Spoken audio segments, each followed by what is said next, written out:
मित्रों, जय श्री राम।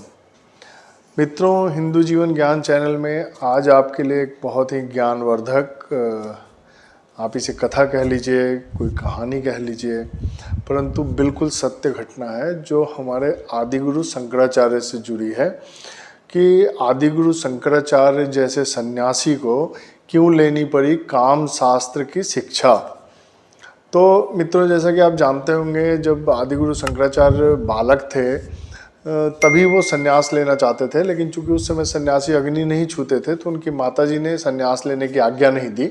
और जब तक कोई सन्यासी माता से आज्ञा नहीं ले लेता तब तक उसका सन्यास पूर्ण नहीं होता।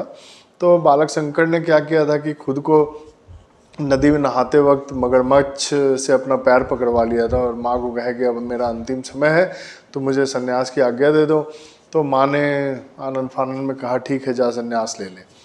तो बाद में उन्होंने एक वचन भी लिया था कि जब मेरी मृत्यु हो जाएगी तो तुम मेरा दाह संस्कार करने आओगे। और उस समय सन्यासी अग्नि नहीं छूते थे, लेकिन शंकराचार्य ने कहा था कि मैं इस परंपरा को तोड़ूंगा और एक सन्यासी के रूप में मैं अग्नि स्पर्श करूंगा और तुम्हें मुखाग्नि दूंगा।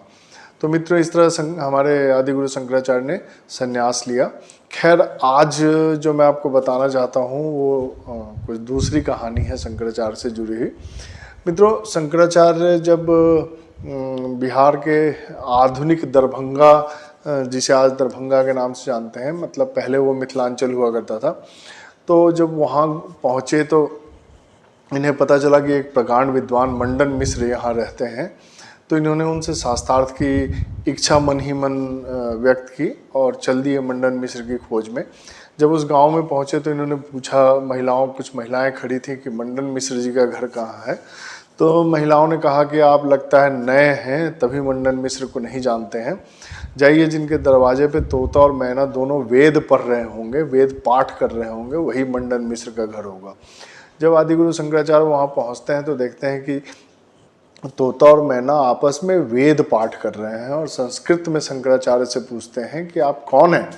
शंकराचार्य मारे आश्चर्य के बिल्कुल प्रसन्नचित्त हो जाते हैं कि अद्भुत लीला है यह और कमाल के विद्वान होंगे मंडन मिश्र, जिनके हाथ तोता और मैना भी वेद पाठ करता है। तो इन्होंने अंदर जाने की इच्छा व्यक्त की, लेकिन किसी ने उन्हें अंदर नहीं जाने दिया, क्योंकि मंडन मिश्र उस समय अपने पिता का श्राद्ध कर रहे थे। तो आदिगुरु शंकराचार्य जो हैं वो वायु मार्ग से आंगन में प्रवेश करते हैं और जब श्राद्ध खत्म होता है तब मंडन मिश्र से कहते हैं कि मैं शंकराचार्य हूँ और आपसे शास्त्रार्थ करने आया हूँ। तो मंडन मिश्र सहर्ष स्वीकार कर लेते हैं और दोनों में शास्त्रार्थ जो है यह प्रारंभ हो जाता है। और मित्रों, कई दिनों तक यह शास्त्रार्थ चलता है, ना मंडन मिश्र हारते हैं ना शंकराचार्य हारते हैं। तो जो मंडन मिश्र की पत्नी है शारदा देवी, ये क्या करती हैं कि दोनों के गले में एक एक माला डाल देती हैं और कहती हैं कि जिसका माला पहले सूख जाएगा समझेंगे कि वो शास्त्रार्थ हार गया। तो इस तरह तीसरे दिन जो है वो मंडन मिश्र का माला सूख जाता है और मंडन मिश्र पराजित हो जाते हैं। परंतु शंकराचार्य को विजयी नहीं घोषित करती मंडन मिश्र की पत्नी, क्योंकि कहती हैं कि मैं मंडन मिश्र की अर्धांगिनी हूँ और जब तक आप मुझसे नहीं जीत जाते तब तक आप शास्त्रार्थ में विजयी नहीं घोषित किए जाएंगे।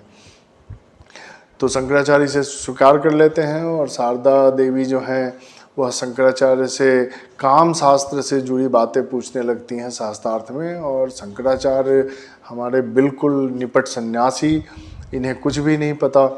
तब शंकराचार्य कहते हैं कि माई मुझे 2-3 दिन की मोहलत दो और मैं यह शास्त्रार्थ 2-3 दिन के बाद आपसे पुनः करूँगा।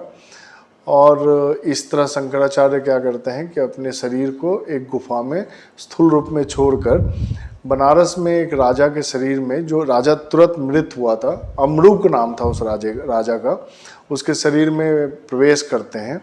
और प्रवेश करने के बाद राजा जीवित हो उठता है, परंतु व्यवहार बदला हुआ था क्योंकि शंकराचार्य थे वो। और इस तरह जो है शंकराचार्य काम शास्त्र की कलाओं में निपुणता हासिल करते हैं और पुनः जाकर शारदा देवी को पराजित करते हैं। इस तरह शंकराचार्य को विजयी घोषित किया जाता है। तब मंडन मिश्र उनसे उनका शिष्य बनने की आज्ञा मांगते हैं और शंकराचार्य उन्हें दीक्षा देते हैं।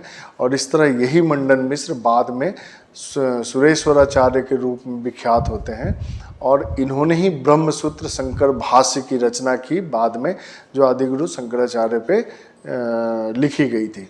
तो मित्रों, यह थी आदिगुरु शंकराचार्य और मंडन मिश्र के बीच शास्त्रार्थ और शंकराचार्य द्वारा कामशास्त्र सीखने की कामशास्त्र की विद्या सीखने की कहानी।